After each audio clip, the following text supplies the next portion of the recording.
I spent the first 5 years of my life in an orphanage. I went from being an orphan to now a successful businesswoman of 4 companies. Based on where I was born and the situation around my birth, there's no way I should be here. A world-class musician, a successful teacher, helped thousands of people get their message out to the world. Patricia Bartell. Business is like a game. Once you learn the game of business, the rest is strategy. Why do you love strategy so much? If you don't have the right principle that you're following, it doesn't matter all the strategy skill you have. Coaches and mentors, what's the role that they play? A coach can teach it, but a mentor is one who's walked it the whole level. What do you do? We can play music, but we don't always get paid. That's the part I flip. It's like, get paid. Why do you teach money? Why is money important to you? There's so much you can do with money. If people don't pay, they don't pay attention. It's either you're making decisions from that place of lack or discovery. You don't seem like you have resentment for the past. How do you not? God had his hand in me. That pain we all go through can be leveraged. God didn't bring you this far to just let everything fall. Patricia Bartell, welcome to the Golden Mic. Thank you for coming out. Hey, thank you. It's great to finally be in your amazing place here. It looks amazing. Thank you. I appreciate it. We had some fun with it. You have an amazing book here too, right? From Crushes to Crushing It. A journey from pain to power. I'm looking forward to interviewing you. I think you have an incredible story. And I've gotten to know you, first time we met was at... it was at Funnel Hacking Live. Yeah. And there was a thing. That pre-party, that was what, 5 years ago? Probably 6 years ago? Yeah. Something like that. It was a while. Yeah. And so I've gotten to know you over that time. And before we dive in, I gotta give some context on who you are to the listener, because if they don't know you or your story, they have no idea what they're in for. You are someone who has gone from orphan and cripple, not being able to walk with polio, to being a world-class musician and like literally competing on the world stages for the United States of America. You've been a successful teacher. You have gone and been a teacher in music and started a business there. You've gone into the business realm and spoken on stages there. You've helped thousands and thousands of people get their message out to the world. Thank you so much for coming on. I'm going to turn it over to you and say, tell us a little bit about you and how you got to where you're at today. Okay, so let's see. First of all, let's back up. So we met at that funnel hacking thing, and I wasn't even actually supposed to meet you. So you know how everything happens. There's no, accidents or stuff, because I was supposed to meet with Steve Larson and going over my thing. Yeah. And then I got called just before it was my time to go meet with him, saying, hey, sorry, I can't do it, but I have my buddy Josh is going to, I'm like, who's Josh? And you get all psyched up for like, you're going to get to meet the marketer himself. Yeah. Yeah. And then I was like, oh, it's Josh. I don't know this Josh. But you had so many ideas, and I'm so grateful that our paths crossed, at that time. So a little bit about me. So, I spent the first 5 years of my life in an orphanage. And so I went from literally being an orphan to now a successful businesswoman of 4 companies.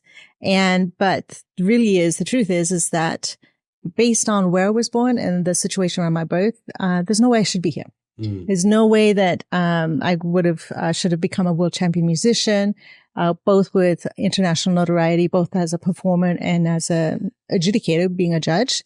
No way to have these 4 companies, a coaching business, a SaaS tech company, a music online, and a brick-and-mortar company that served hundreds of students in 14 countries.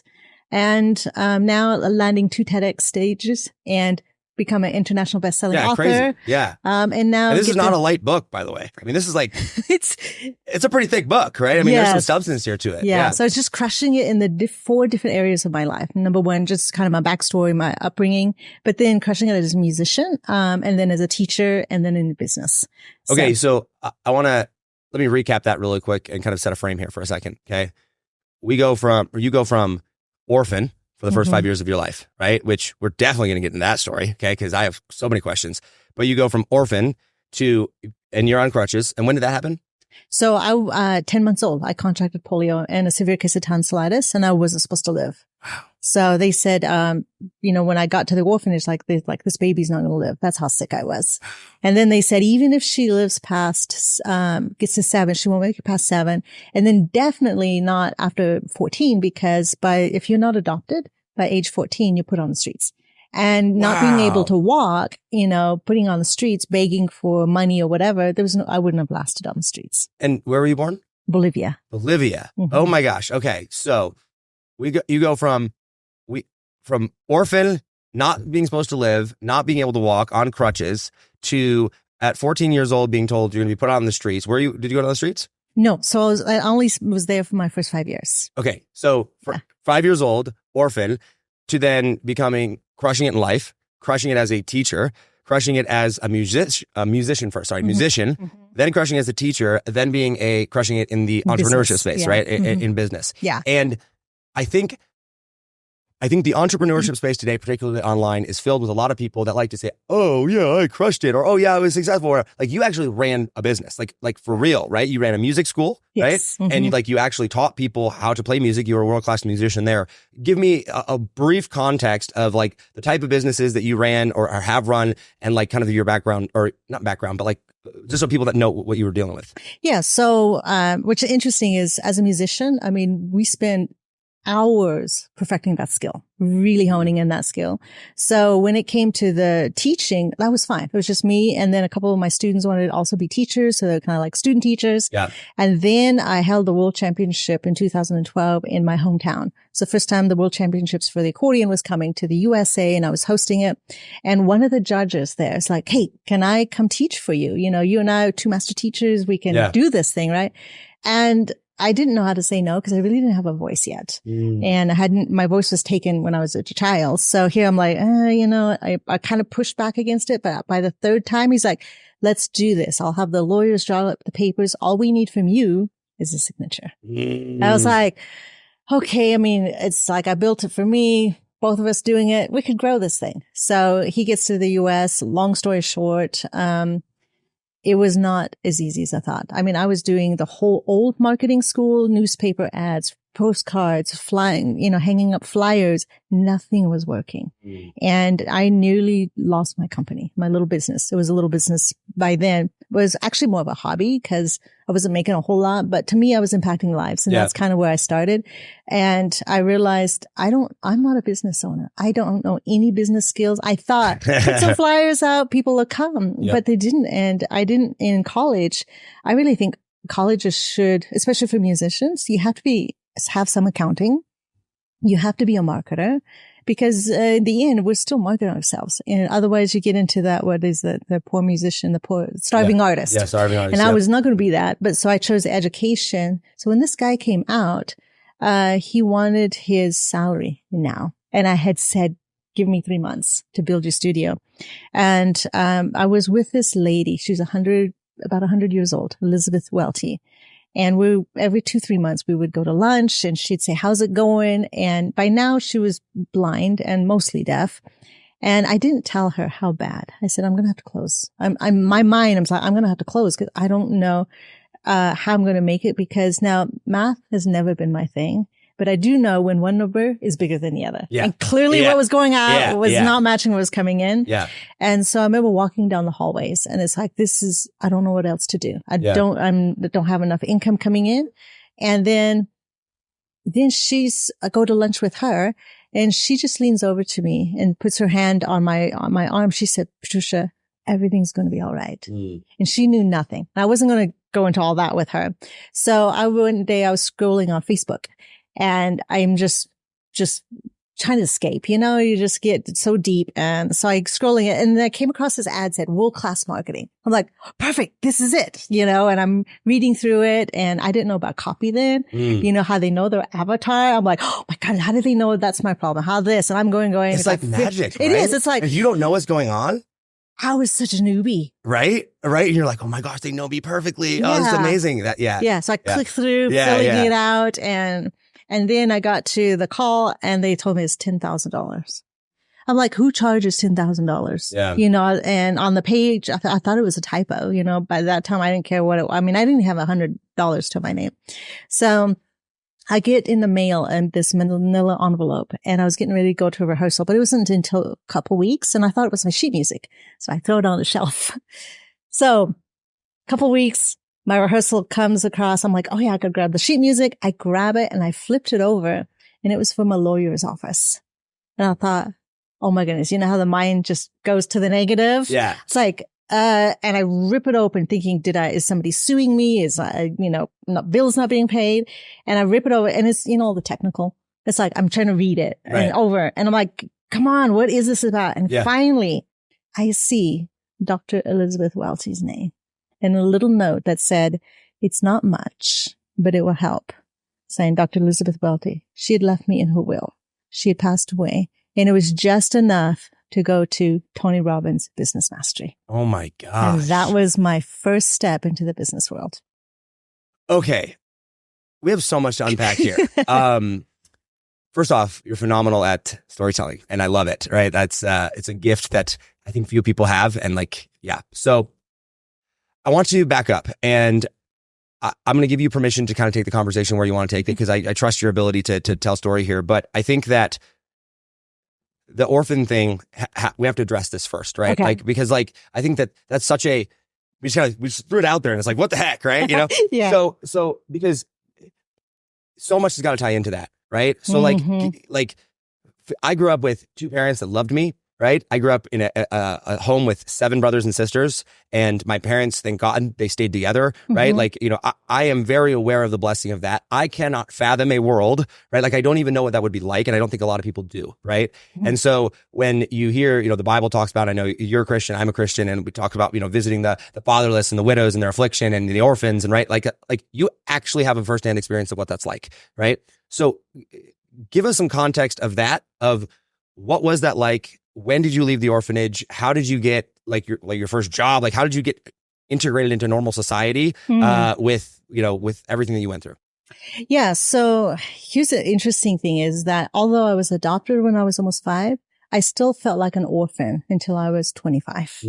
So just to give you that timeline there. So when I used to grow up thinking, I don't look like anybody. You know, when you see the families and the siblings, you can see, oh, that the girl looks like her mom. Yeah. Or you can see, oh, those sisters, you can tell they're sisters. Yeah. Or their quirkiness, their behaviors. Yeah. You can tell they're related. Yep. I didn't have that. And I remember thinking, I just want to look like somebody because I didn't feel like belonged. So when I was adopted, let me back up because there's a cool story about my dad I want to share because that'll set the tone for what happened was that when, so I'm at the orphanage. So there's a family in Montana that wants to adopt a little girl. And so they start flipping through a magazine called the Hours Magazine, OURS. And it's just a magazine full of children waiting to be adopted. Can you imagine just all these flipping and seeing one kid after another with no mom or dad? They're all orphans.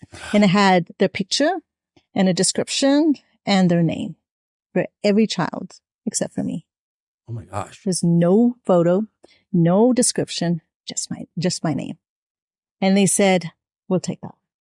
And so that was the first miracle. So the adoption process begins and back then it was like a 1-year adoption process. So a year later, my dad takes the flight to Bolivia and it was the city is La Paz and he gets to the orphanage, meets the staff, gets there and they take him down the hallway to meet me. And he gets down there, goes into the room. And instead of seeing an almost 5-year-old, he sees an almost malnourished little 2-year-old, like the size of a 2-year-old. And I was crawling on the dirt floors of the orphanage.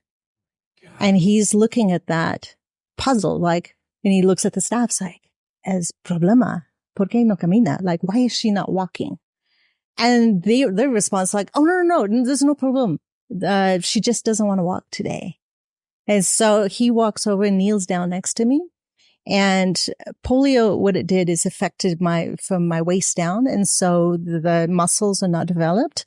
And so my legs would have been pretty tiny and pretty obvious that I hadn't walked. And so he's looking at my feet and he said, "This baby has never walked." And he had every right in that moment to stand up, turn around and head back to the US. Yeah. But instead he made the decision to take me. Despite not knowing, my condition prior, despite not, despite knowing all the medical bills and all the care I would need. And that miracle, that decision he made is why I'm here today. And he gave me that second chance. That is incredible. Yeah. Like that is such a powerful story that I definitely did not know about you, by the way. Is it in the book? Yes. It is in the book? Okay. Yeah, because I wanted my dad, regardless of everything that happened after, that decision is why I'm here, which is why I want to carry on his name, Bartell, as a legacy for him. Because people ask me, my upbringing was 13 years of abuse after that. But for that reason right there, so people would ask me, why don't you change your last name? Because it was so horrible. Why would you ever want to remember things like that? But it's like, no, that decision he made is why I will continue the name Bartell, even after I'm married. Yeah. Okay. a personal question. How, like ever since I've met you, have probably one of the more optimistic outlooks on life, right? Like I mean, crutches to crushing it, right? Yeah. Like your story of, like, I mean, you're literally speaking on stages and doing TEDx talks, and you've coached with some incredible people, Myron, and I mean, you're a stage closer, and like you've gone and done all these incredible things, and you genuinely seem positive about life, right? You genuinely don't seem like you have resentment or anger or frustration for the past. Like, how do you not? Very good question. So here's what I learned, because I asked this question, and a lot of people ask that because so I'm one of 18 children in this adopted family. So they had 6 of their own children and then adopted 12. So, the movie, It's Cheaper by the Dozen. Oh my gosh. So I had nine brothers and 8 sisters. And so I was the first girl to be adopted. And this is all with the same mom and dad? Mm-hmm. Oh my goodness. In that same family in Montana. So I'm coming to the U.S., people think I'm going to live there. This little girl is going to live the American dream and live happily ever after.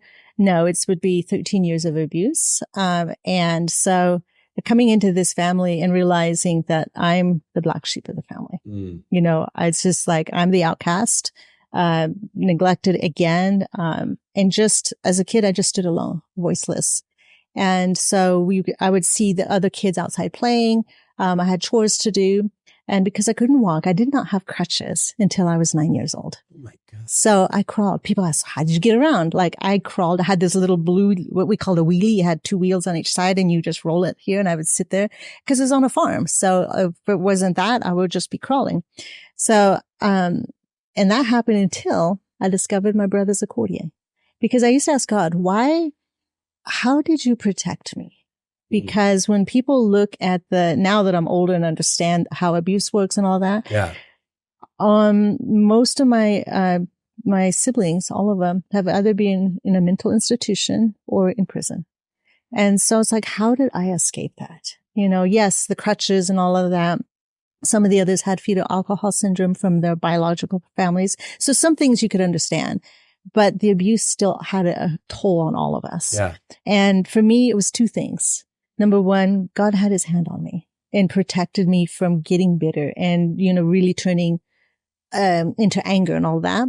And he used music as my escape. Because, when Abraham was going to sacrifice Isaac, and there was the ram. It's like he made a provision. And for me, I feel like he made a provision for me for what I was going to later be called to do. And that was music. And so I found my brother's accordion, just this black, shiny instrument. And I loved the sound of it. And I had really nimble fingers, so I could play fast. Yeah. And so I would go hours and hours in practice. In fact, I got to be, Barbara, the adopted mother. She knew how much it meant to me.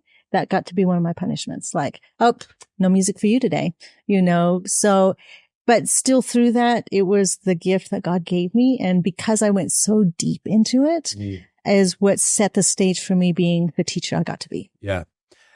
Let's jump ahead in the story to that part. Okay. Mm-hmm. Because I think that, and we can come back, but fill me in on your music career. Right? You're a world-class musician, right? And I mean, incredibly powerful story, by the way. I mean, like, holy cow, right? Like, oh my gosh, no wonder you speak on stages, and no one, like, you have a story to share. And I think that, I think America would do well to listen to you, right? We've got some perspective to get here, right? But tell me about your music career and how those hours and hours of playing and everything that you went through there ultimately affect you and drove you, because I know personally, not the same context, obviously, but the same concept, which would be like when I grew up on a farm and, hard work, like the deep desire to not have to like work 24 hours a day, 7 days a week because I was broke, made me work 24 hours a day, 7 days a week so that I could get rich. Right. You know what I'm saying? Right. And it was like, it wasn't the work that I hated. I thought it was, right. Or I wanted, but I don't know, I love work. Right. But it was like, there were things over here that I hated, but because I hated them so much and because I had to go through, certain things, right, that affected me over here. And I'm sure that has to be the case with music. So fill us in on that. Yeah. So what happened, I was so grateful that my first accordion teacher was fun. She was in her 80s, but she just like, gotta have the beat, gotta have fun. And so I grew up playing 20s music, 30s music. And of course, when people think of the accordion, they think polkas. And back then I didn't know any better. It was just fun, happy music, which was so contrast to what I was growing up around. And she said, when I was about, I was 13, 14. And she said, there's a competition in Canada. And she was telling Barbara, my adopted mother, she's like, I think she would be a great candidate for it. And so I'm just so grateful that they said yes, because, I didn't know. Here's another thing about being adopted and being an orphan. You don't know who you are. You don't know your personalities. And because I was not allowed to ask questions, I was not allowed to think, to talk back, which is, fine in its own way. But when you don't allow a child to express themselves or even have opinions about anything, you take their voice. And so my voice is taken. Literally, I would hardly ever say anything. So it's just like growing up mute in some ways.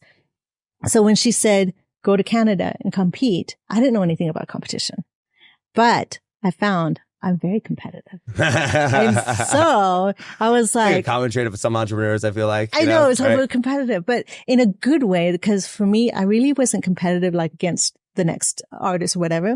I did use them like, okay, they made a couple mistakes. So I'm at least allowed 2 mistakes. Yeah. So I got to really, because I didn't speak much, I just internalized and I learned to be extraordinarily well at observing. And I could tell you, later in my 20s, I could look at somebody, watch them for a few minutes and tell you exactly the person they are. And interesting. It was interesting. And I think a lot of kids that go through abuse are very intuitive that way. And so, but got to competitions and then it's like, okay, what can I do? How do I raise the game and get better? And I would come in 3rd place. And so every year this competition happened.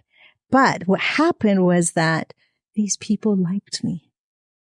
And I was like, oh my goodness. Oh, and you had connection all of a sudden. All of a sudden I was like important. Yeah. Something I didn't feel at home. Yeah. And they liked me. But how could you though? Right? I mean, given your circumstances, given the fact 18 kids, what? How, you know what I'm saying? Yeah. That's a whole different topic of conversation, but that makes a ton of sense. Yeah. Mm-hmm. Yeah. Cause it was like a children's home. Granted, there was only about, I think the most was at home was 12.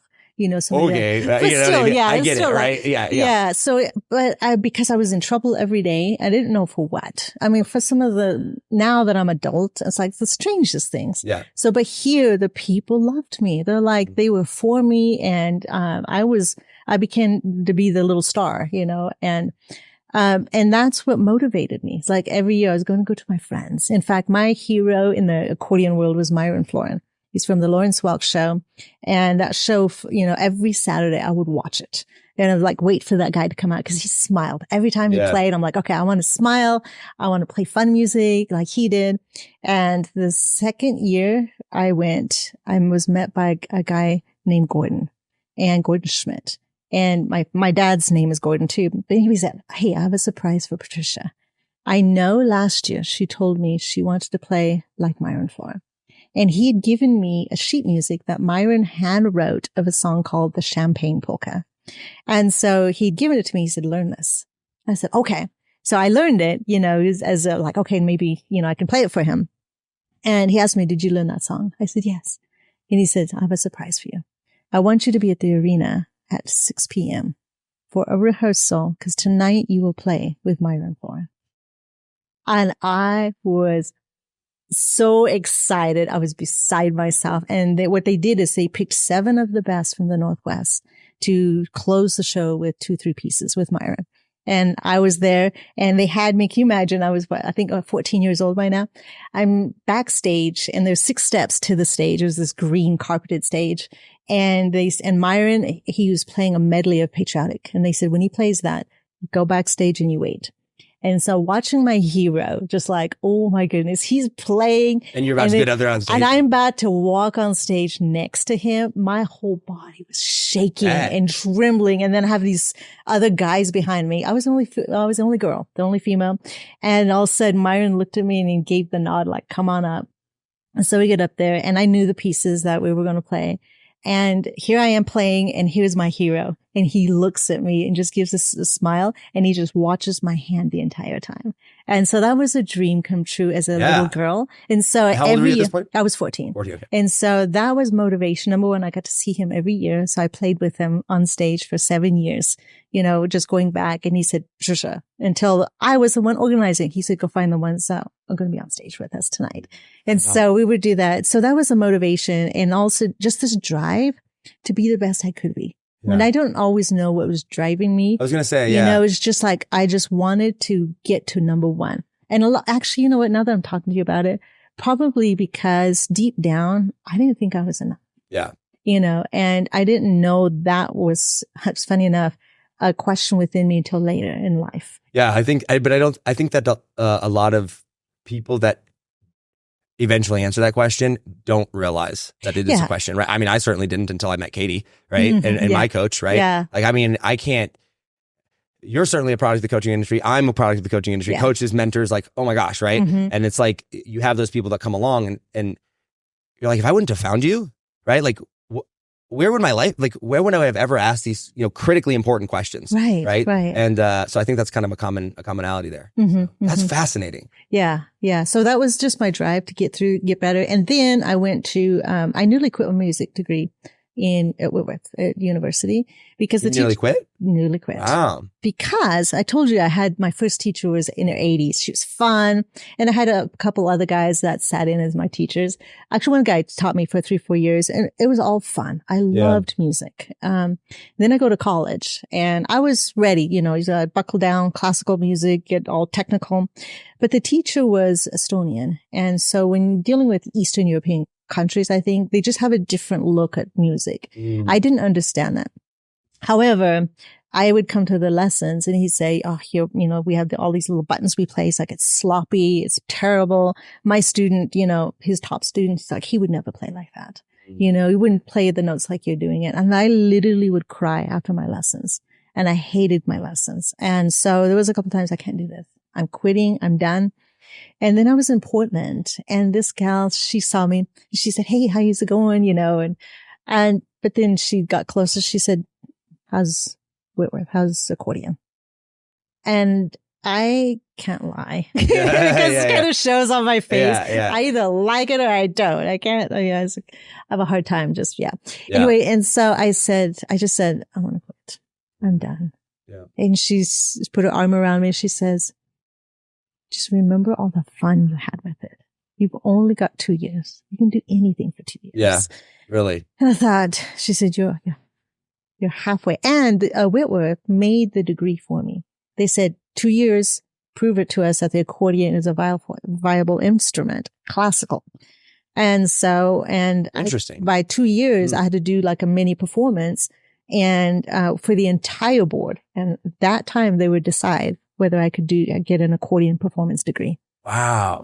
And so when I got there, pressure at all, no right? pressure at all. My goodness. And so, so I performed for that, and unanimous vote. They're like, yes, you've proved it. And I got to ask though, did you play fun style or did you play classical? Okay. It's all classical. So like think Baroque music. So you have two melodies going here, a melody going here. You cannot tell it's an accordion.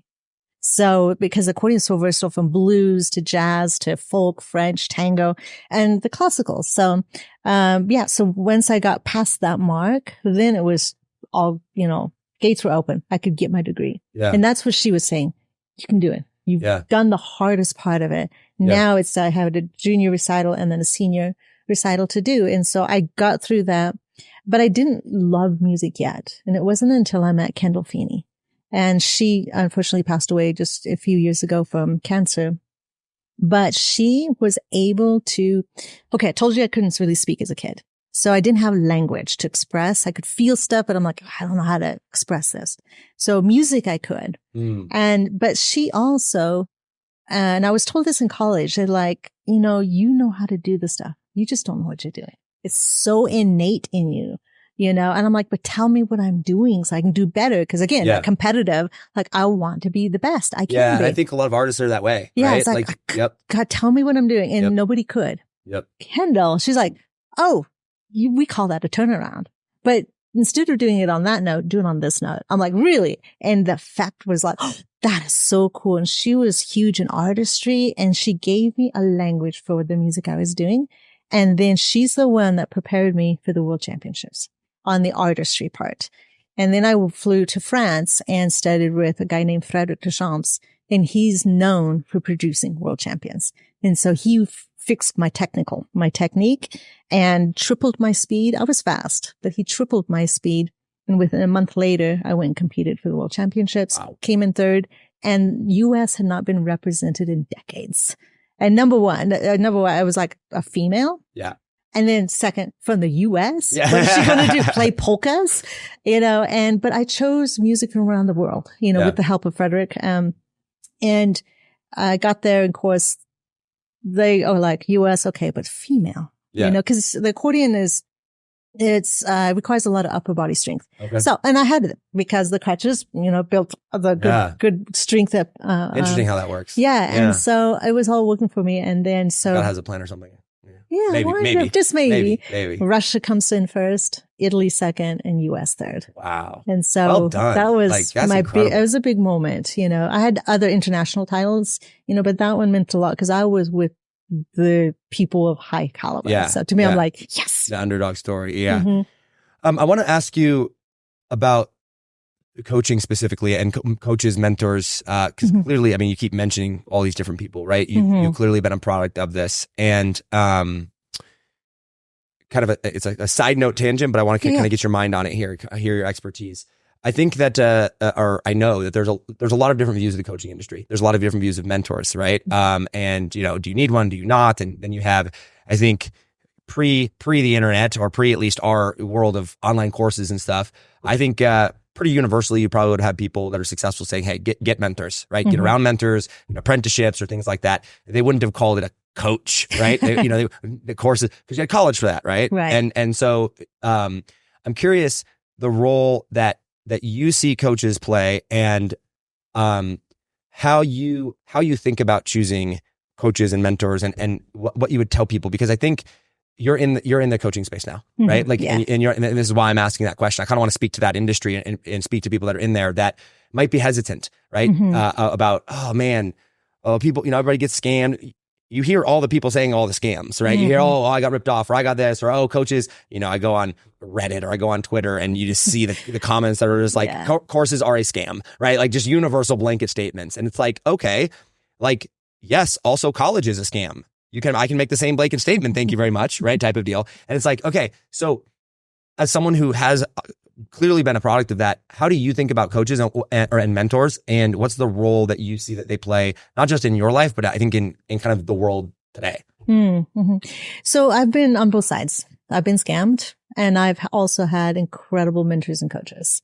So in the music industry, there are teachers. So a lot of the times we would pick it because, like, I picked one of my teachers because I saw him perform. I'm like, okay, I want to play like that. Kendall, the reason I chose her, because I knew I needed technical work, and she carried a particular technique that I wanted. And so she had that. I went and studied with her, and then I got more than I expected. But when it came to like the business, obviously I chose Tony, not really because I didn't know who he was, but because of the copy on the sales page. And then his promise was that if you don't feel you've got $1 million worth of value on day one of the event, all your money back. Wow. So I'm like, okay. And he said, you're going to learn business from A to Z. Once you learn, and business is like a game. So once you learn the game, then it's on strategy. Yeah. And I love strategy. Tony Robbins, right? Tony Robbins. Tony Robbins. Business. These other first ones were piano. So for music. So when I come into the business world, now it's like coaches and mentors. Before it was just teachers, in my world and language and all that. So, so Tony's like, rest of it's strategy. So that's why then I studied all his stuff. I'm sorry, was what strategy? It was all strategy. Once you learn the game of business, the rest is strategies, which I love. I didn't realize I love strategy. Like, okay, how do we do that? Because that's how I won competitions. I loved it when I was not first, because I would study the judges. I'm like, okay, this is what they're looking for. I would, study my competition. And then I'm like, okay, I'm not going to open with this piece, because I also study the audience. And this is something that I don't know how I began to know this, but it really helped nowadays when I'm running events, because I know from the participants, from the audiences, from the event planners, how to really put a show on. I have so many questions right now. We're going to come back to that. Okay, keep going. So Okay, I would study them. And then I knew which songs to open with, because I knew what my audience was gravitating to. I'm like, okay, this one I've got to win my audience over. This one's got to win that judge over. This one, okay, I got these guys. And then for my own adrenaline, it's like, okay, this is how I'll pace myself. Yeah. So I was a strategist. But then as I got further in business, and like I said, I was on both sides. I've been scammed. People overpromise. I can do this for you. And thing is when you're new to it, it's easy to be believable. Yeah. And I watch people, and because once you understand the marketing world and how they're marketing to you, in the hands of the wrong people, hint news and all of this kind of stuff, they will drive you down a very manipulative place, a road. And so I would even go so far as to say, not even the wrong people, definitely the wrong people, right? Like definitely is. But I think also good intentioned people that are not careful with that are not careful and responsible with what they're promising, not realizing like who it is that they're speaking to.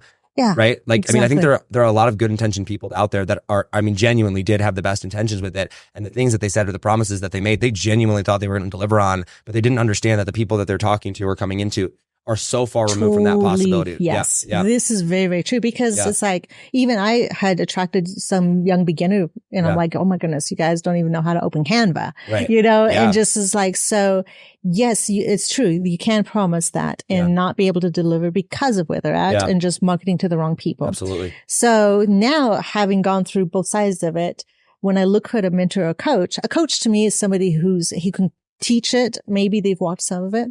But a mentor, I feel like for me, is one who's walked it emotionally, mentally, spiritually, the whole level, and can say, I did it.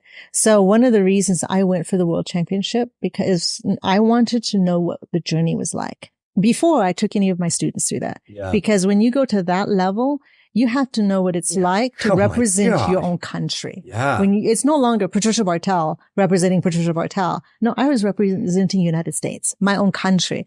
That's a whole level of pressure to walk on stage and like hold it together. But I think even just realizing that shows the type of person you are, right? Because have you ever watched the movie Miracle, the hockey movie Miracle? No, I don't think so. So it's the story, just a quick brief context of it, is the story of how the U.S. Went to the Olympics and beat the Soviet Union, right? And this was during World War II, I think, or gosh, I can't. Anyway, so they went and they go, and like the Soviets are like the best hockey team in the world, right? Like this, and the U.S. is a joke at this point, right? Okay. And so they get this coach in there who's just this. It's a wing. She's like, we'll throw him in there and see if he can do it, type of deal. And he puts together kind of this ragtag team that everyone thought was a joke, right? It was like, why are you picking? He's like, I don't need the best people. I need the right people, right? And so when they start playing, they suck. And he comes out to him and he goes, all right, who do you play for? And the guy would be like, I play for Boston College. He's like, all right, do a lap, right? And then he'd be like, who do you play for? And then the same person, all right, do a lap. And they just kept back, forth, to the point where they were just like dying, right? And he's like, who do you play for? Who do you play for? And finally, like at the very end, the guy goes, who do you play for? He goes, I play for the United States of America. He's like, all right, dismissed. And it was that identity of like, no, you don't play for Boston College. No, you don't play. You play for America, right? Like that. And it was like that. And I think having that identity and like understanding that like is important, not just because of it's America, but just that concept of understanding who it is that you are and who you represent in a given moment. You know what I mean? Yeah, exactly. Yeah. Because if you don't know what that pressure is, and that's what I said, I'm never going to take a student where a road I've never been down. Yeah. Because you don't understand the emotions they're going to go through, like the emotions of buying a first high ticket program and then going through there. It's like, you've got to know what it's like to hand over the credit card and know like all the beliefs, all the mindsets that go through there. And so now when I'm choosing my mentors and coaches now, question is, are they doing what I want to do? And is the thing I'm after going to get me closer to my dream? And so when I can answer those two yeses, I go with them. Interesting. Okay. Yeah. Okay. And as a place in society, it's been interesting to watch America unfold and fall apart and all the things, because just objectively speaking, at least for me, I've started to kind of realize how how things change, right? And that things inevitably change, and things that seem so permanent and like just like cultural things almost, right? How they kind of unravel. Like, I mean, look at the college education system, right? It's like, that's just been, or the news, right? Now it's like, it's falling apart, and it's like, oh, interesting, right? And so when that happens, there's always, there's just a shift, and it just kind of goes someplace else. So the role of coaches and mentors, do you think that that is something that everyone in life should have? Or do you think that that is more for people like you and I who are more driven, more, like be successful, like push ourselves or whatever? Do you think it's more reserved for people like that? And like, it's only really necessary for those people? And I'm asking that genuinely, by the way, right? Because I wrestle with the question. Yeah, right? no, I think it's for everyone. Okay. So think about it. Where would have I been if I had not had that 80-year-old teacher? Yeah. She made it fun. It's like, I wanted to learn a skill, I didn't know about pitfalls or anything like that. I just knew I wanted to get good at this, and I want to have a teacher to show me the way. Yeah. And I think it's just a principle in life. I mean, as Christians, we have the Bible to show us the way. Yeah. We need instructions. We need a path to go down. And if we want to get through it with less scars and less bruising, I'd rather say, hey, I'll follow you. Yeah. Like Paul said, follow me as I follow Christ. I mean, we need some path there. And obviously the more honed in we get to where we wanted to go, the more it matters who we choose. Yeah. That's going to lead. Yeah. It's interesting because I think that, the coaching industry is so new, really, truly, like the online space or whatever. And as it becomes more mainstream and more criticism comes of it, right? As anything does, as it gets bigger, it's easy for, I think, a lot of people to be like, like it's a trend right now, make fun of coaching and, the coaching industry, this sucks, or like whatever. But like when I kind of fast forward the trajectory of things and I go, I'm pretty vocal about being anti-college, right? I think, but I'm very pro-education. I think you are as well, right? Absolutely. And one of the things that I keep hearing you say is, yes, you went to college, right? Like, and you got your degree and all that. But the thing that changed your life consistently at every single level, the thing that kept you in the game, the thing that got you to perform at the levels you did, were specific people, right? They were coaches, they were mentors. Yes, I mean, would that be accurate, right? Yep. And so because of that, now you become a coach and you become a mentor, right? And like to many people, and in many different facets. And so I want to shift the conversation there, and I want to understand how you've become the coach and the mentor that you have, because I think that it's one thing to understand coach, or like to know what coaching is. It's one thing to be coached by someone. It's a totally different game when you're in the driver's seat, you're the coach, you're the mentor, right? And you played both sides of it. And then it's a whole nother level, which by the way, I haven't even been to yet, which is now you're coaching in multiple different industries. Like there's different facets of it, right? You got the music industry, you got the business industry, right? You got all this. And so I'm curious, like, explain to us your journey into business and to becoming a coach and a mentor in the business aspect of things, and just your coaching journey as a whole.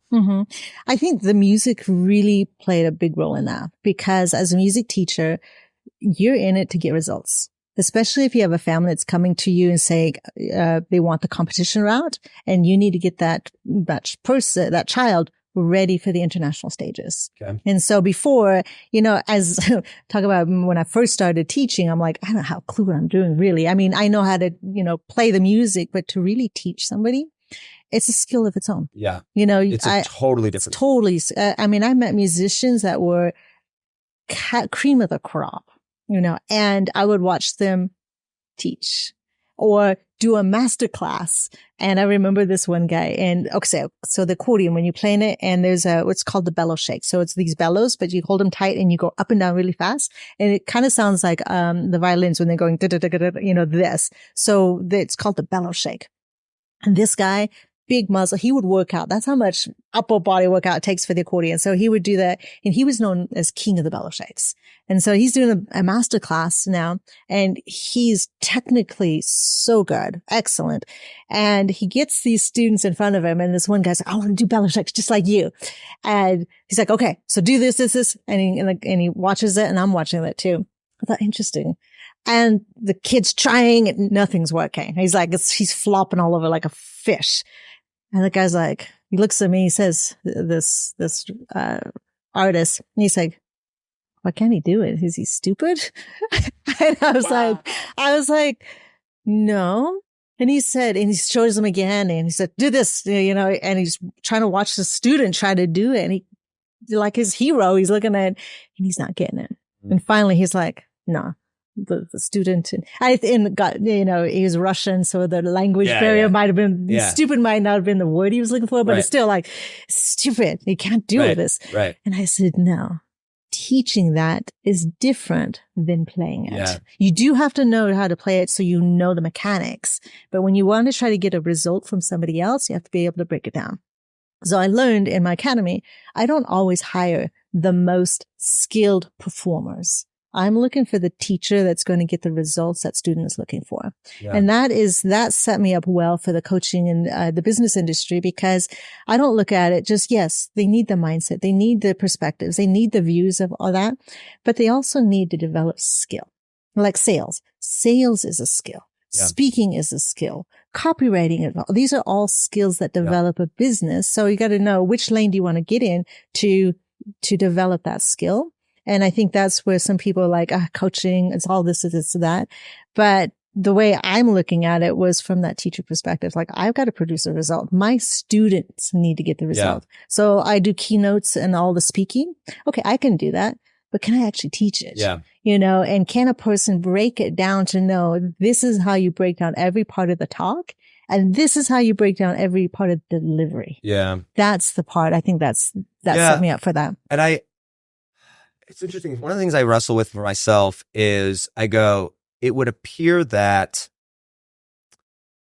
if you want to be the best at something, you're probably not going to be the best coach of it. Right. Like, for example, look Tom Brady, right? I'm a big Tom Brady fan, right? I mean, by far the best quarterback in the world, right? I mean, without undeniably, right?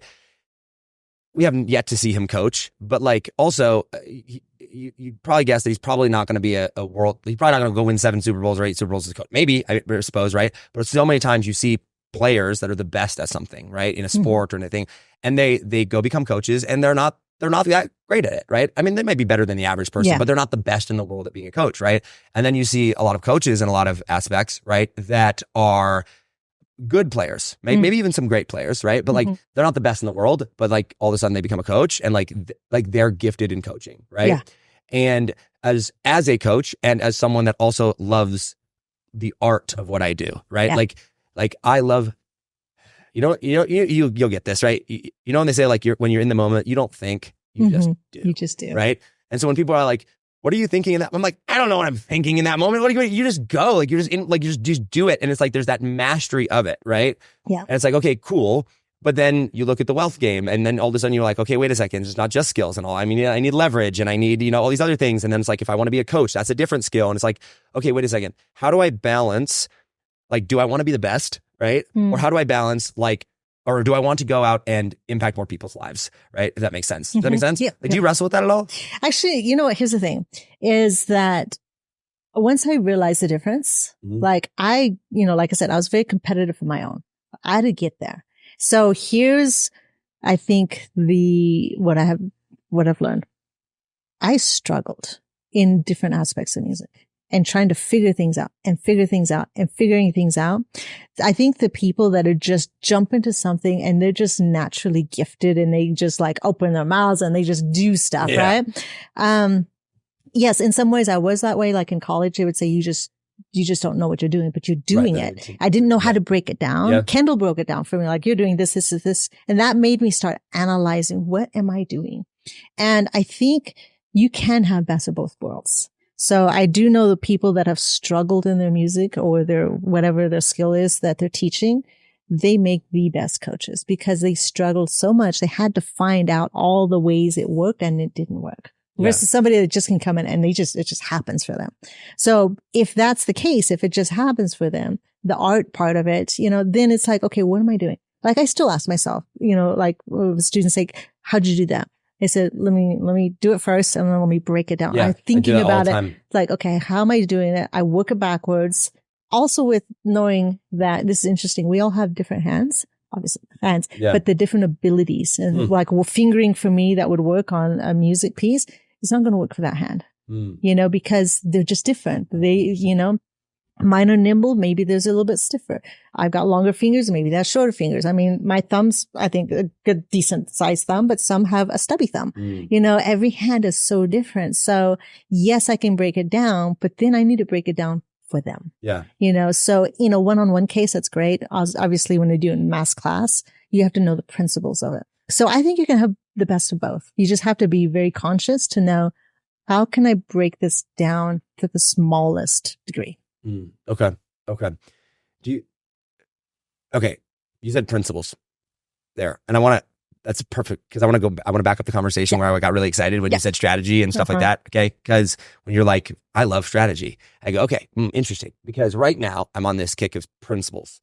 Right. And so studying, I actually literally built a whole lesson last night where I'm breaking down the difference between skills and tactics and strategy and principles and deliverables, right? When it comes to like offers and stuff. And like, so like studying it all right now. And for me, the thing that has changed my life more than probably anything else when it comes to just a success in all areas is ditching tactics and studying principles, right? I mean, like, just like what never changes, like what is how do I build my house upon the rock, not the sand type of deal, right? Yeah. And I start studying these things. And when I first started teaching principles, right? When I first started, I was like so pumped and so excited. And I go and teach them and everybody's like, that was amazing. What do I do? And I'm like, what do you mean, what do you do? I just told and it was like, okay, and so then I go back and I'm like, okay, wait a second. You actually can't apply principles, right? Principles are these things that don't change. Like, you need strategy and tactics in order to apply principles, but they got to be based in principles, right? And so I start like going, geeking out on all this. And so I go, I think I like principles the best, at least right now in my life. Why do you love strategy so much? Because obviously you know principles, right? Obviously you study it. Like, what makes you so in love with that?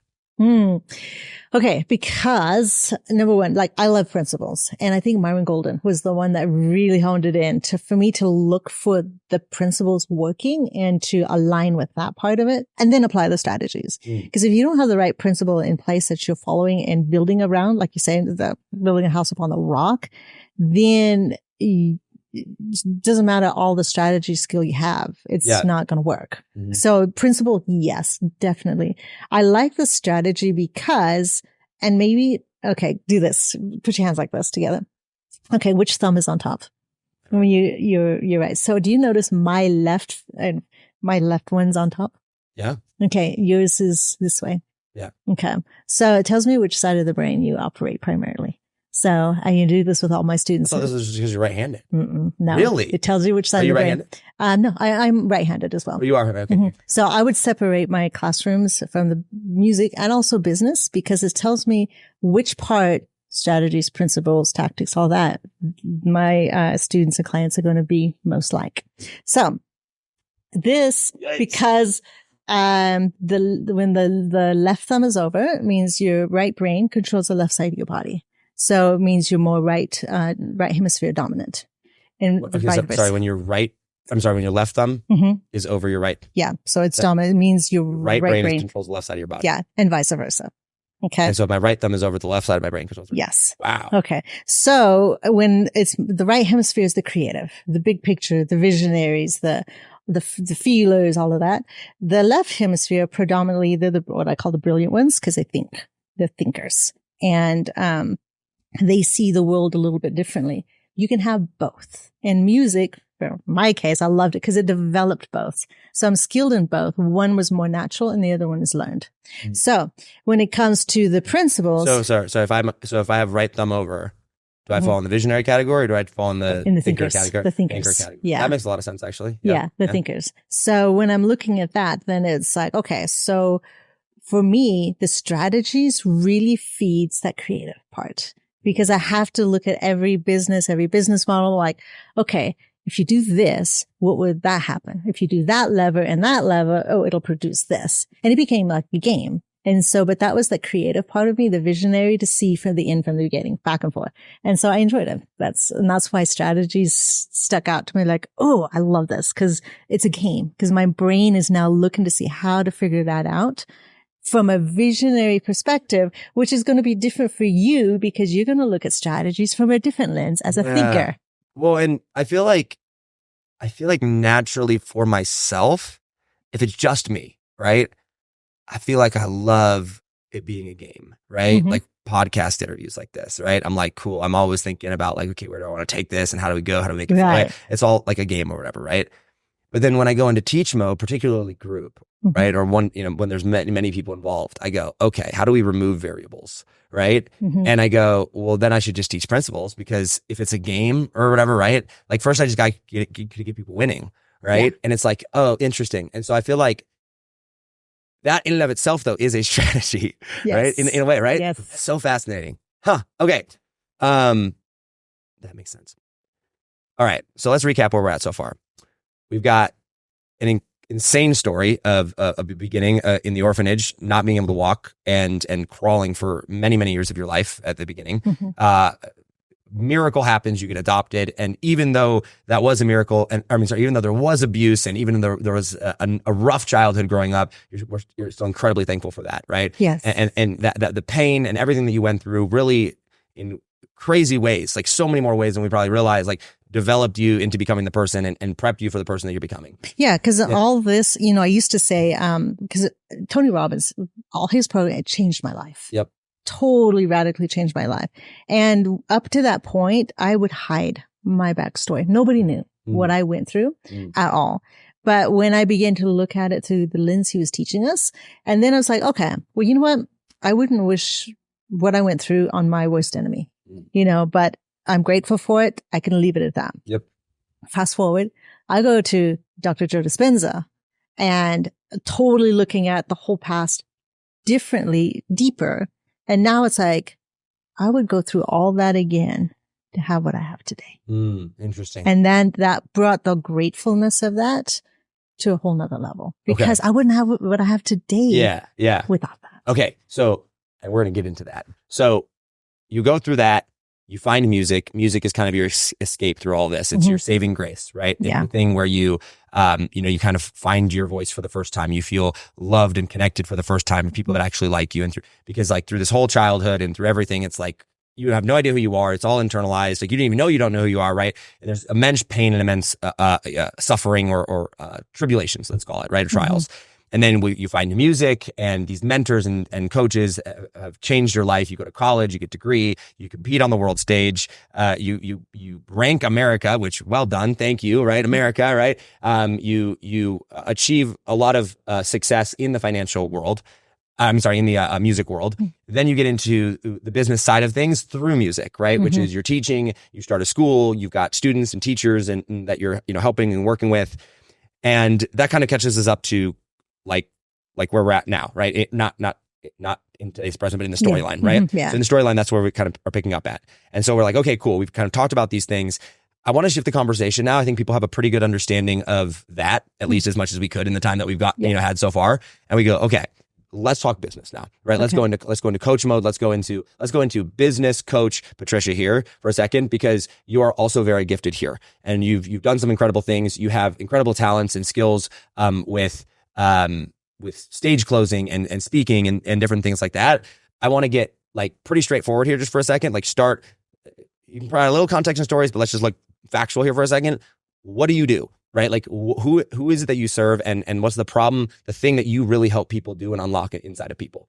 Yeah. So big thing is, number one, helping them to find their voice. But I help speakers, that already have their talks, like whether from the TEDx stage, keynotes, get paid to be speakers. Right. So instead of just getting out there, like, I learned to tell stories. And so I've learned certain stories how to tell them, how to craft that. That's a skill of its own, right? So it's crazy skill. So now we talk about strategies and principles. We layer that on top of the stories. And then because in the music world, we can play music for different audiences, but we don't always get paid. Yeah. It's like, what was the difference to go from starving artist to where I'm at today? Yep. My brick-and-mortar is a 6-figure company, and people never thought that you could do that with the accordion. Right. And with an accordion. Yes. Right. Like it's like, it's one thing to have a 6-figure company. It's a whole other thing to have a 6-figure with an accordion, right? Like that was the base crazy, of it. Right? Yeah. That's powerful. Yeah. Exactly. Just started. That was the base of it. We have other instruments, obviously. So when you go from that, and then in the speaker world, it's the same other thing. It's like people are so wanting to give. Yeah. And I love that. They want to get their message out there. They want to get their stories out there. But they're also no different than the musicians that are starving artists because it's like they're afraid to ask for it. Yes. And then once they finally land one, then the people love them, appreciate them, but they still don't get paid. Yep. And that's the part I want to flip. Okay. And that's the part I flip is like, get paid. Okay. So let's talk about that specifically here, because speakers listening, right? Or, someone that you help that person, they have a voice, they have their message, they've got this talk and they're like, I want to help impact people. I want to get my message out to more people, but gosh dang it, I'm broke, right? But gosh dang it, I'm not getting paid, right? Mm-hmm. I want to start at the very basic level here for a second, because I think that, like you're talking about, you pick your mentors on, okay, like who are they? Like, are they going to get me where I want to go? Does that align with my dream? One of the ways that I pick mentors is I want to know, like, the values that they have, right? Mm-hmm. Do they align? Yeah. Like, I don't want to learn from someone that thinks it's fundamentally okay to, lie, cheat, or steal or whatever, right? Like, right. I typically learn from people that are religious in some capacity, right? Because, mm-hmm. That plays a huge role. I don't even care what religion really, right? It just is. But the other thing that I look at is I go, okay, because I'm in the business world and because I'm looking for business coaches and you're a business coach or in the wealth game, money game, mm-hmm. I go, why do you want money? Like, why do you teach money? Why is money important to you? Right? Because mm-hmm. I know why that is for me. Right. Mm-hmm. And I share that very openly with my clients and my students. I go, hey, listen, here's why money is important. Here's my view of money. Here's my understanding of the role that it plays. And like, if you don't agree with this, don't coach with me. Right. I'm like, yeah. I'm not your guy. Right. Like, but if you are, like, this is what I understand. Why for you? Like, why is it for the entrepreneur? Why is it for the speaker? Why is it for, the people that you serve? They're listening right now and they go, but it's not about money, or it is kind of about money, but it's more about money. Why is it that getting paid is such, like, why did you decide on that? And why is that important? Mm-hmm. So 2 things I've seen, and I think you have too, is a lot of people suffer. I've seen broken marriages. I've seen the single moms. Number one reason for divorce, by the way, is money. Uh-huh. Yep. Yeah, exactly. And it's like, and I've also seen them where they're struggling and they have no skill. And it's like in the music world, my music became my skill. And that gave for me it was like being given a platform for God to use to multiply. That was my fish. Mm. And he, it's funny, Josh, when I paid my own way through college. And it was the music, it was the accordion. And, I'd work for my quarters to go to the laundromat. And the months that I did not need money, the phone never rang. The months that I did need money, people would call, like, can you play for this wedding? Can you play for this? Can you play for that? And we'll pay you. And that got me through college. And so as I developed that skill, obviously I got paid more and more. And there's so much you can do with money. Yes, people are like, I don't need it for the money. It's a twofold. It makes life a lot easier because you can give more of the capacity of who you are. You can, that augments that. The second of all is if people don't pay, they don't pay attention. Mm. I realized this so backing up a second. Tony Robbins, one of the biggest things he had us do, that was one of the strategies, principles I had to go home with.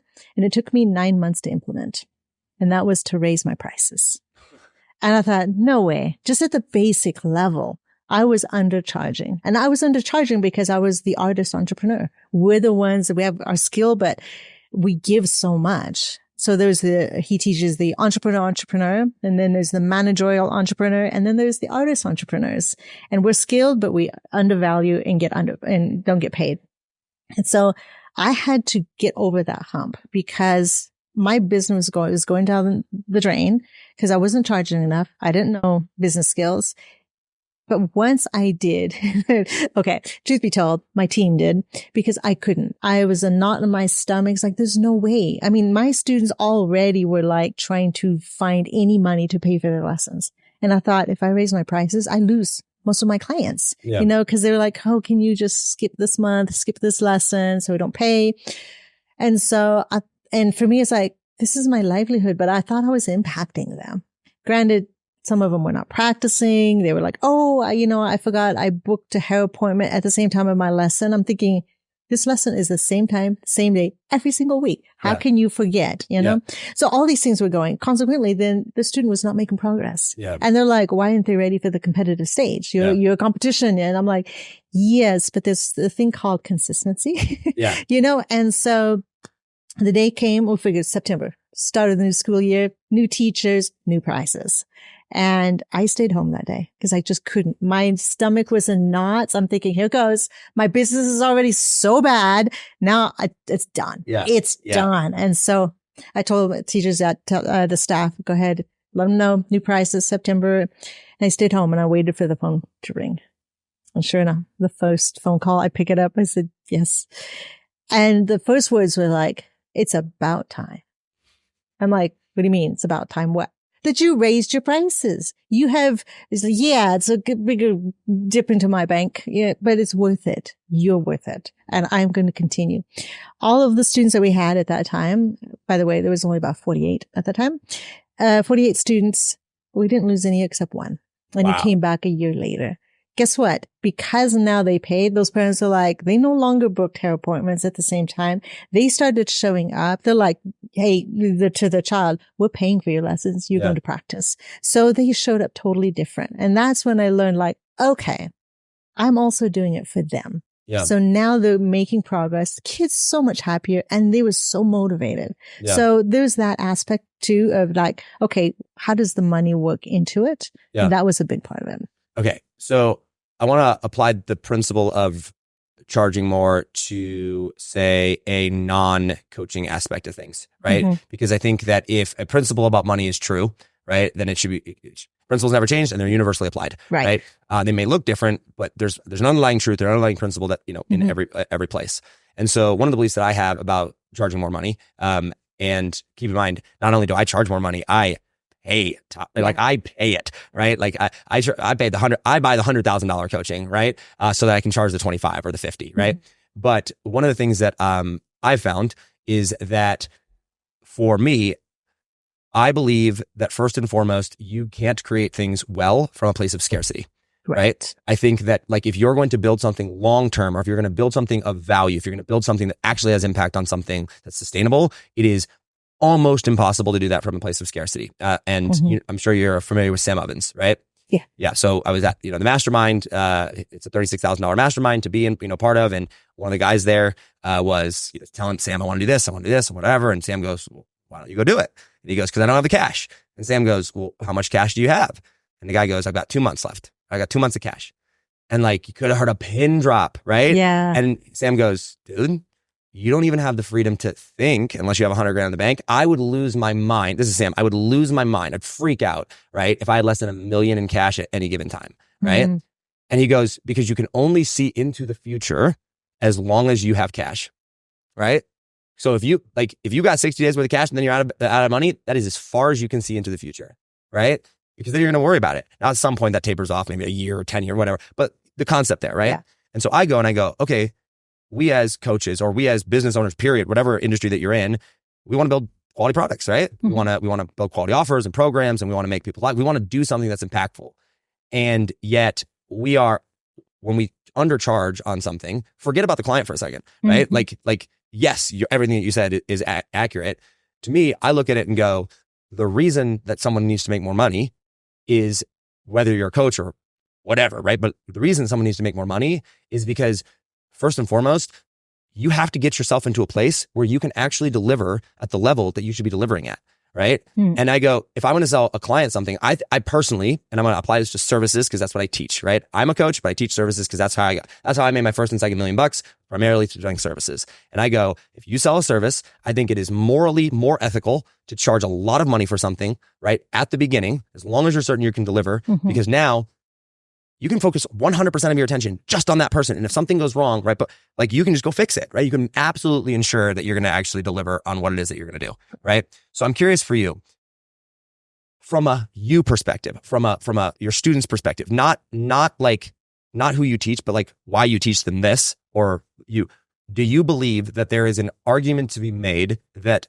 somebody, like the argument I just made essentially, like to where like the reason that someone needs to get paid is simply because like you cannot perform at the highest levels if you are broke? Okay. So let's talk about that, because I do have a little bit different perspective on that. Yeah, that's what I'm curious. Yeah. Because of my faith background. Okay. So for example, I know what it's like to be in the limelight. Okay. As a concert artist, a star, and you have, thousands of people in front of you shouting your name. And, so I was like, okay, you have that. I've had that. At the same time, I also know what it's like to be a nobody. Okay. And to thrive under both, because having so much power and knowing like, okay, here's all the people waiting for you to do your thing, and talk about the pressures of doing it right and not letting them down. That's a whole nother story. Yeah.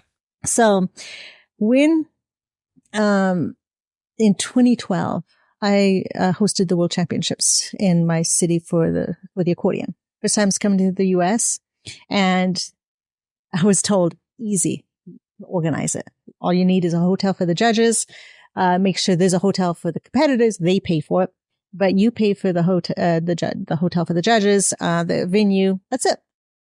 Easy peasy. No, that was so far from it. In fact, my team, my students, we were working the whole year fundraising, trying to, get the amount of money. I think it's over 80,000. And that was a ton of money for me.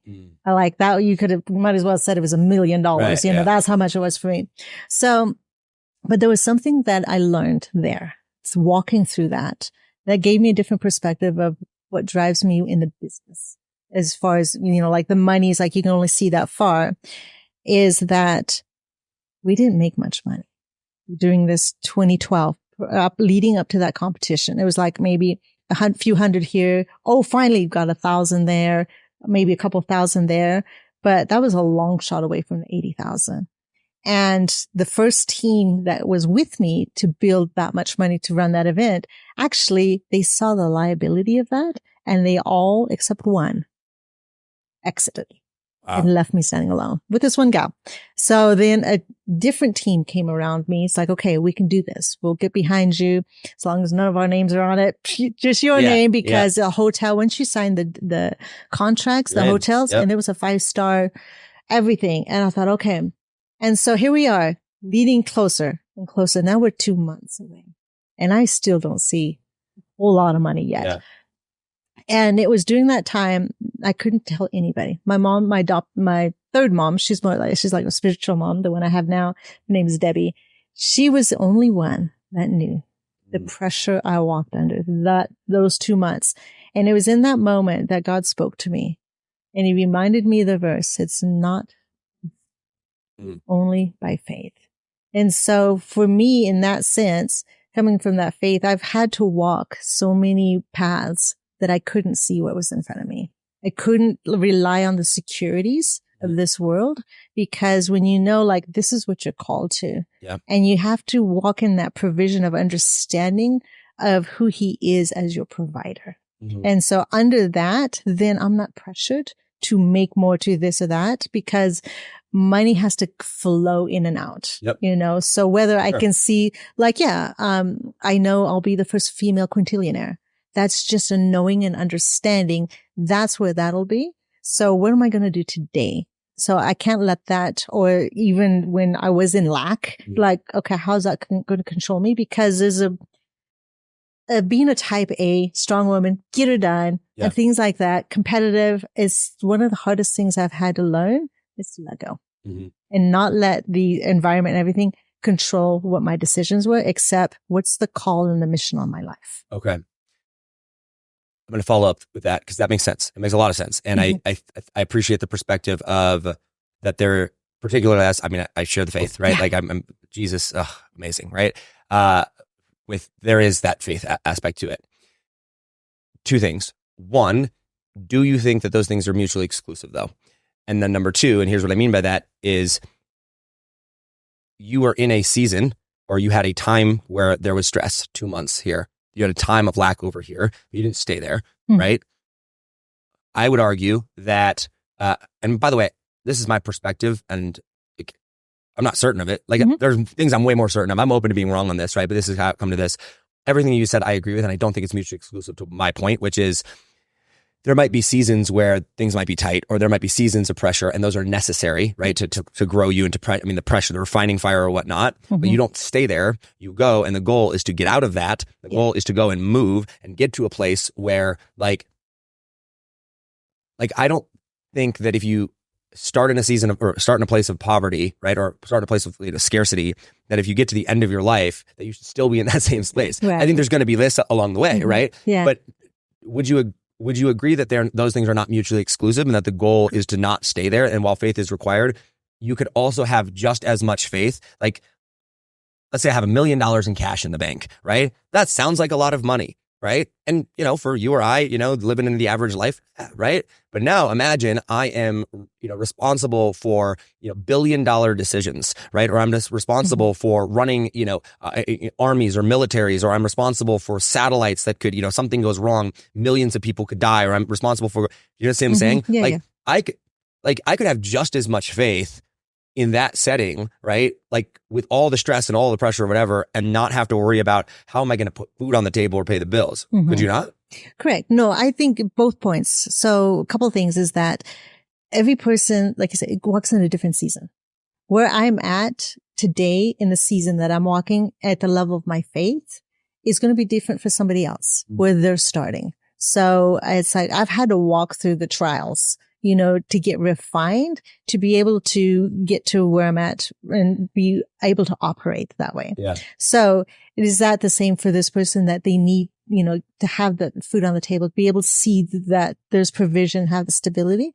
Absolutely. There's nothing wrong with that, but like you said, we don't want to stay there, because I learned the two things. It's either that you're making decisions from that place of lack, or you're making decisions from the place of discovery.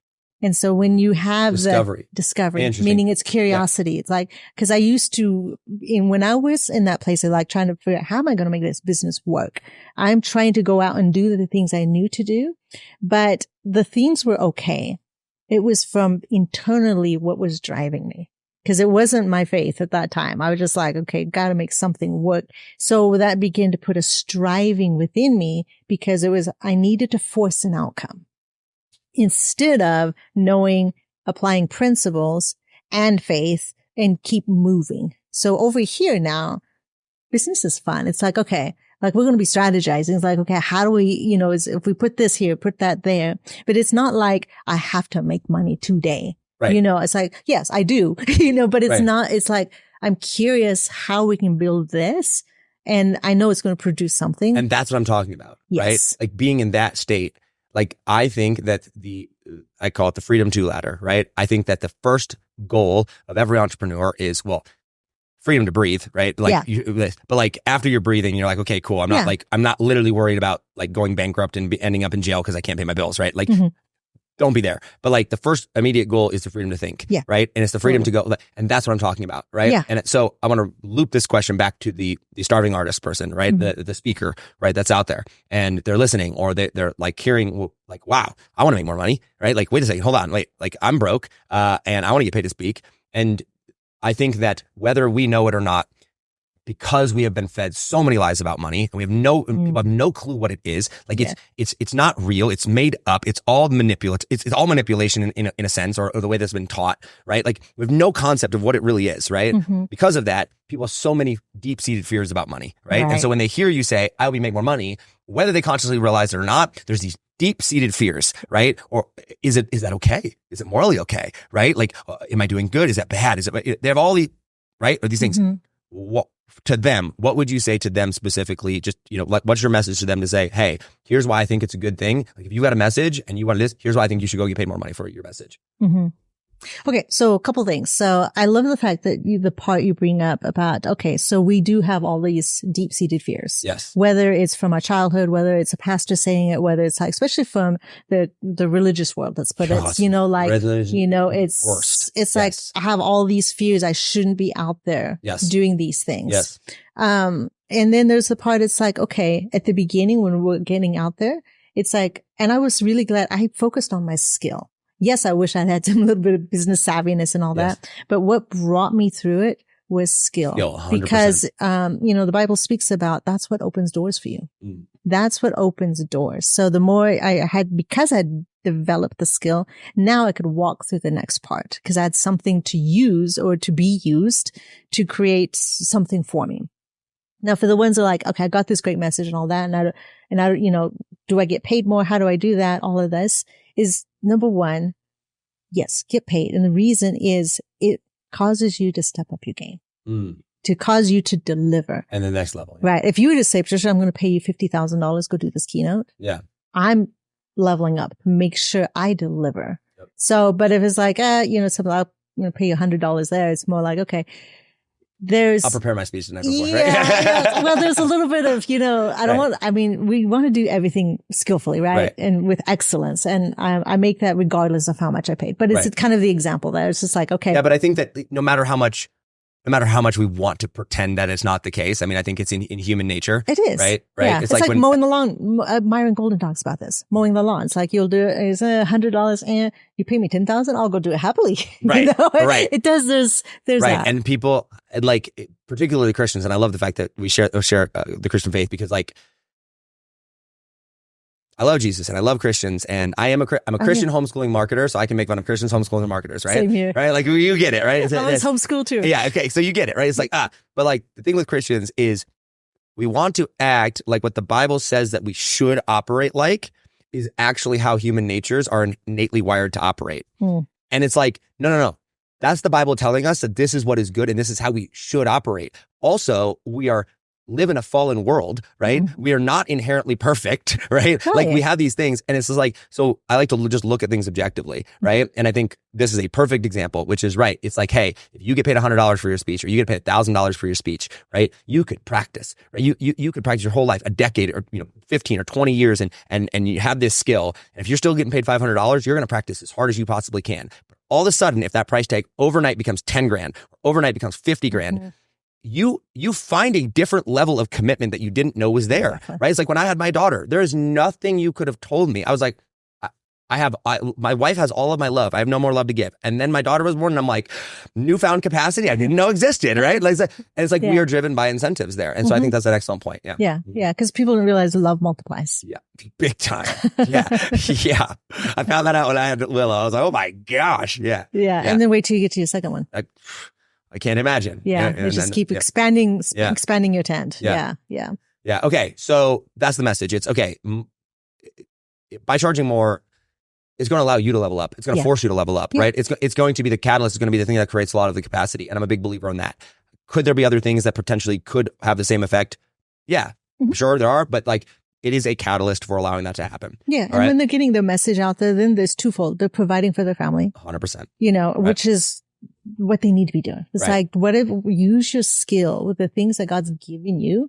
If you got story things and really it's just like people, I think, Josh, sometimes we're so close to what we do that we don't realize how far advanced we are in some 100%. Things. And then you go back and people think like, oh my goodness, I never knew this or that, Yeah. So like I was in Florida just last week and heard 16 different speakers share their stories.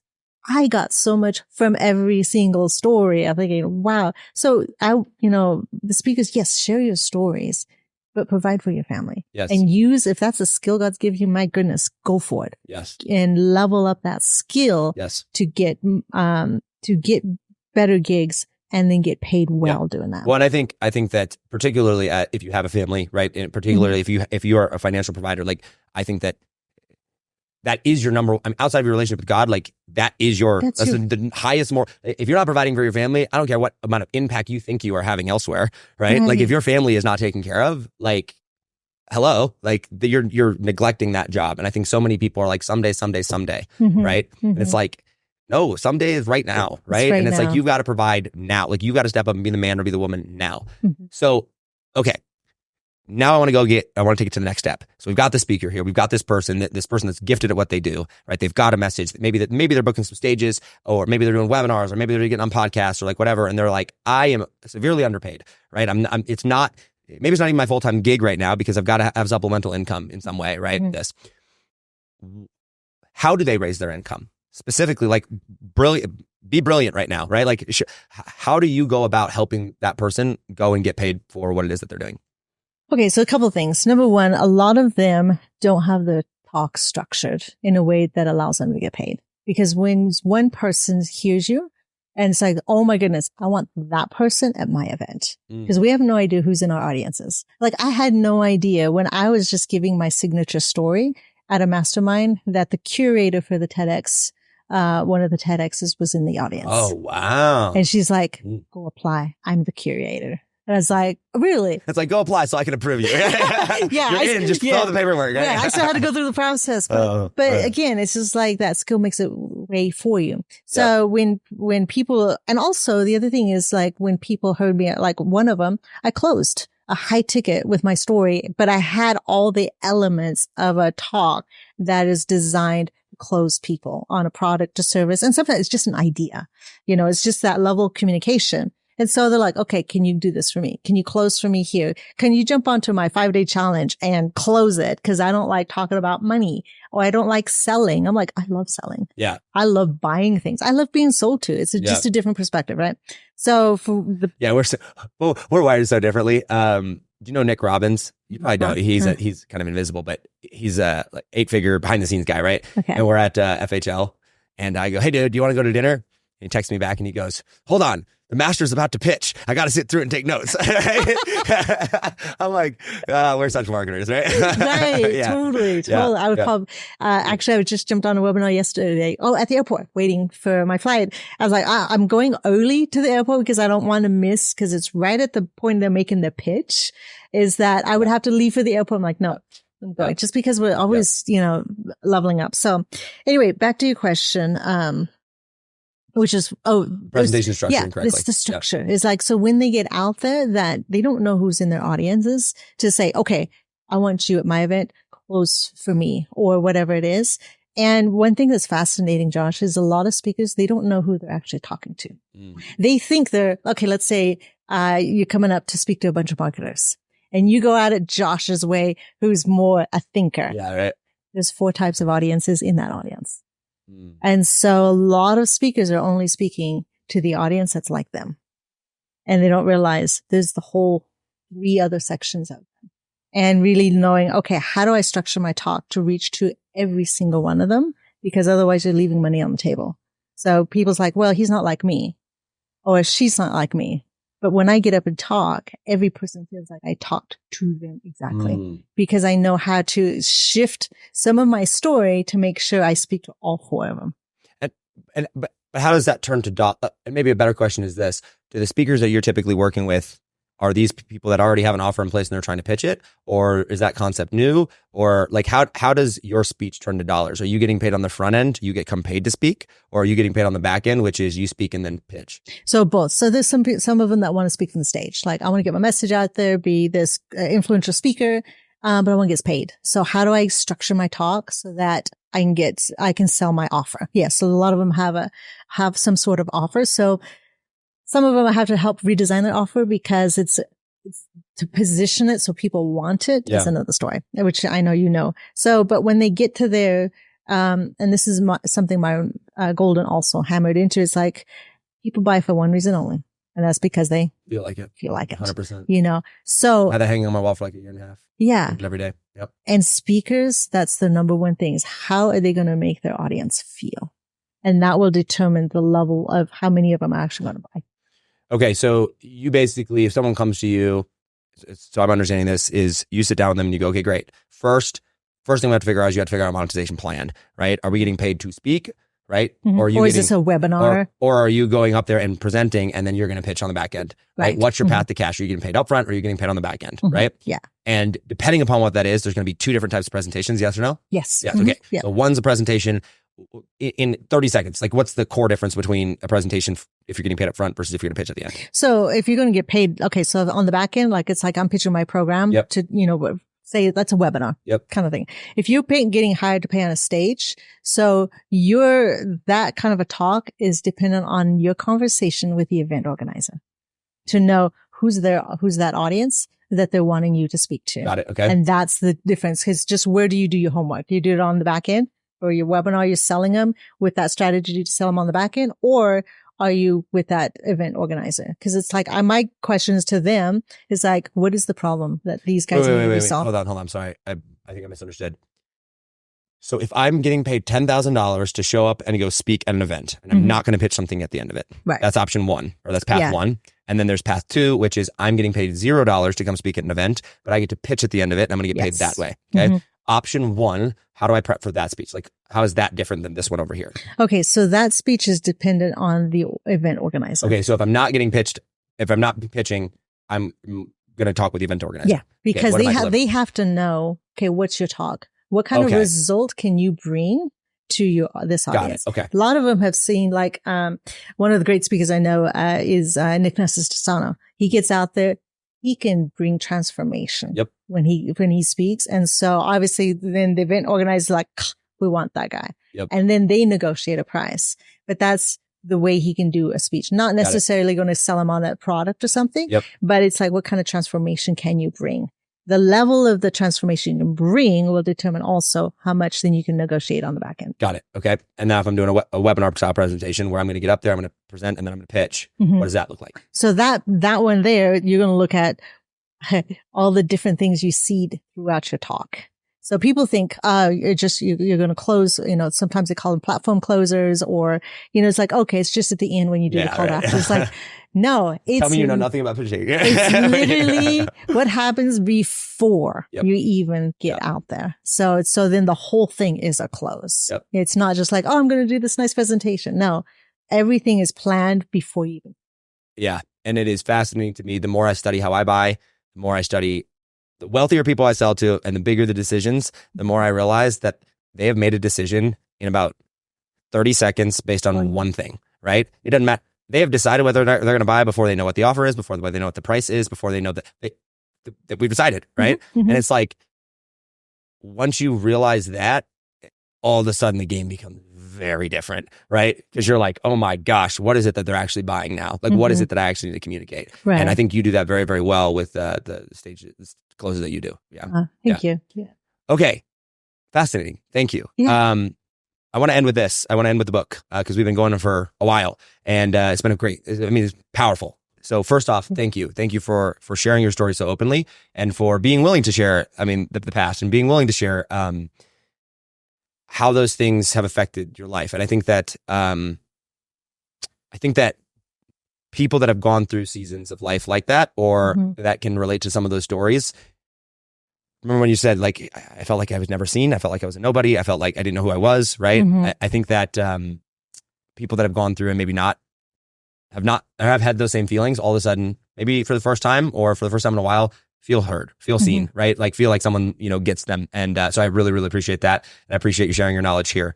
Tell me a little bit about the book. I know that wasn't the purpose of this, but tell me a little bit about this, where people can get it, but also just the premise of why you wrote the book. Yeah. So you can see the subtitle. It's a journey from pain to power. Pain to power. And that takes on a whole new meaning after this interview. Holy cow. Yes. Yeah. So I walked through, and everybody to different levels have walked through an enormous amount of pain. Yeah. It looks different, but the effects still has it. Yes. And one thing I didn't know is that, number one, is that pain we all go through can be leveraged.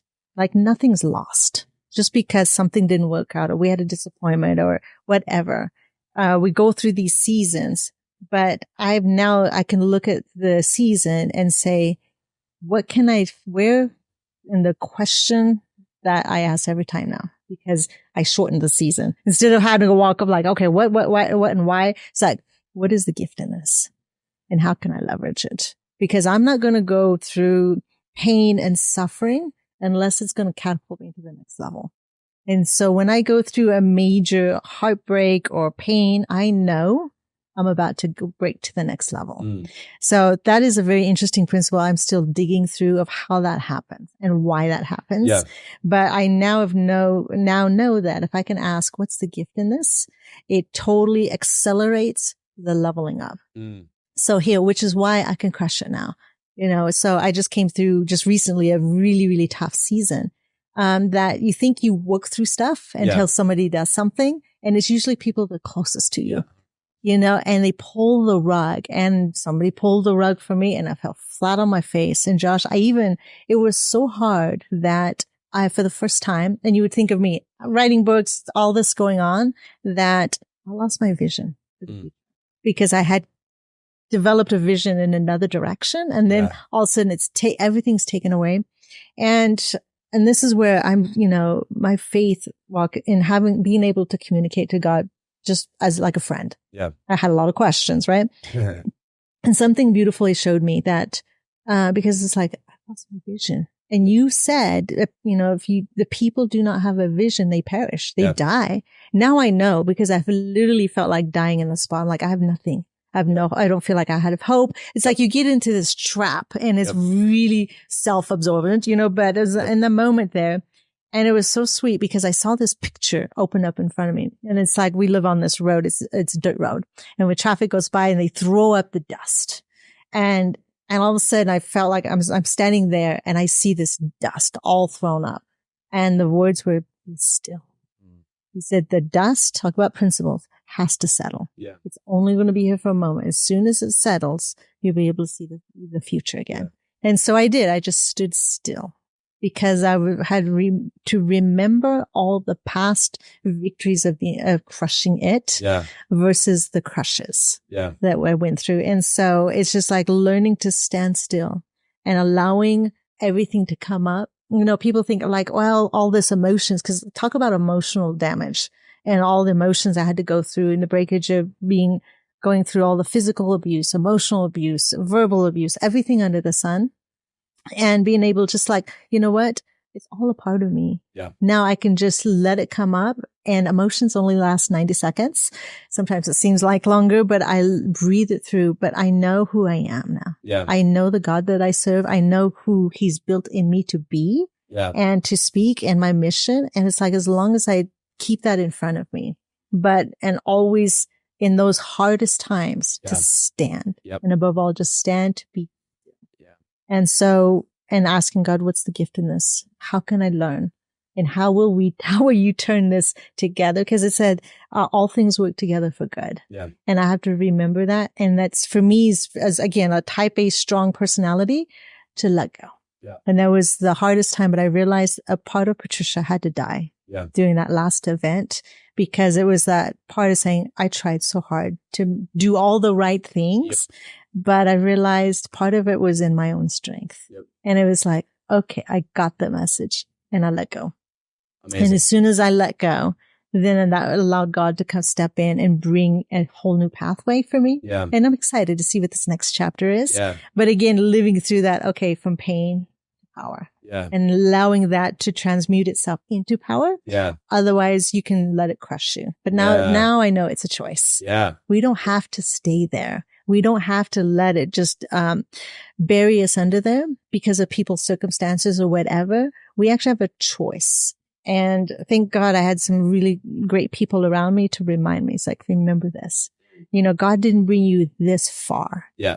To let everything fall in one place. It's like, no, we have a hope. Yeah. And now I'm like, through everything, and the biggest message, one of the biggest messages is that I thought I was broken, Josh. I thought there was something wrong with me because I had crutches. I thought that's why I couldn't get any boyfriends, because they're like, she's short, she's on crutches, all these things, because we build all these things in our own minds, right?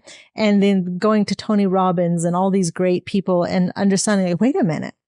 You mean there's nothing wrong with me? And here I always thought, and that was my primary question, like, what's wrong with me? And realizing there's nothing wrong with me. I don't need to be fixed. I'm not broken. It's just like, I just needed to get rid of some stinking thinking and mind frames, because I was in the prison of my own mind. And once I began to push those away, and we're like, hey, I'm actually okay. I'm actually more than okay. And just the journey God's taken me through to have revelation of who I am and what my future is.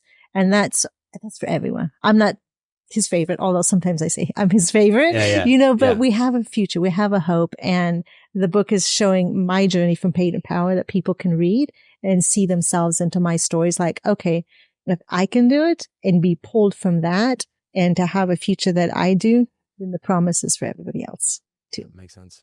Sounds like there's another book coming in the future, though. I mean, I don't know, but with the way your life goes, I feel like this is only one of many. So, Patricia, thank you so much. We could just end it there, but I want to do rapid fire questions because they're fun. But before we go do the rapid fire questions, we do them at the end of every episode. Where can people find you? Where can people go learn more about your story and get the book and follow you? So my book's on Amazon, but my website, patriciabartell.com, you can find everything there for me. My social media handles. Right here. Boom. Look at that. It stands up. It's so thick. It stands up, guys. All right. Like it's a good, that's a book right there. So awesome. Yeah. I'm sorry. What was your website again? PatriciaBartell.com. PatriciaBartell.com. And then all my social media handles are Patricia Bartell Official. Official. Yes. Yes. Cause we have to be official on social media. I get it. Okay. Thank you. Let's do some rapid fire questions and we'll wrap this up. We do these to kind of just get to know a little bit more on kind of the more fun side of all the things. They're not scary or anything. First question is, what is one bucket list item that you have not yet done in your life that you want to accomplish? Oh, one bucket to visit New Zealand. Visit New Zealand. I've never been to New Zealand. I hear it's beautiful, and that's what place I want to visit. All right, so visit New Zealand. Who is one person that you want to meet before you die? Okay, one person to meet. Patrick McDavid. That man inspires me every day. Yeah, he's good. He's good. So I kind of follow him on and off about stuff, and then he did that house tour of his house down in Florida. I was like, who are you? What is that? And then I got into his stuff and I'm like, oh, you're actually really awesome. Right. Yeah, but it's kind of funny how those materialistic things will get you, get your attention real quick. Yeah. And I think it's different seasons, I just he's right now is the one on my list. Like, okay, I love what he stands for. Yeah. He's a go-getter. He's family man, faith man, business. And he's a speaker. Yeah. Fantastic. I love it. What's one book that you think, besides your own, what's one book that you think every entrepreneur should read? Okay. Ooh, that's a tough one because there's so many good ones. Let me think of the title. I can totally see it. Shoot, I can see the cover and this would be one of the ones, Key Person of Influence. Person of Influence? Key Person of Influence. I think it's Key Person of Influence. Okay. That was one, that. Was it by? Do you know?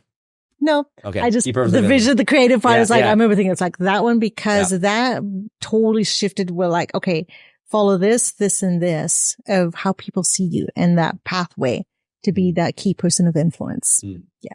Okay. Last question.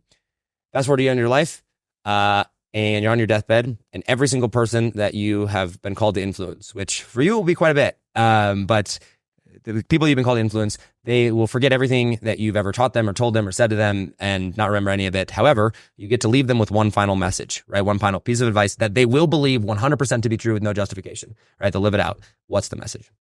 The message is, I think what I just said earlier is that they're not broken. They don't need fixing and there's nothing wrong with them. All right. Patricia, thank you so much. I appreciate it. Thank you, Josh. Boom. We'll do that. All right, guys, go follow her. She's awesome. That was fun.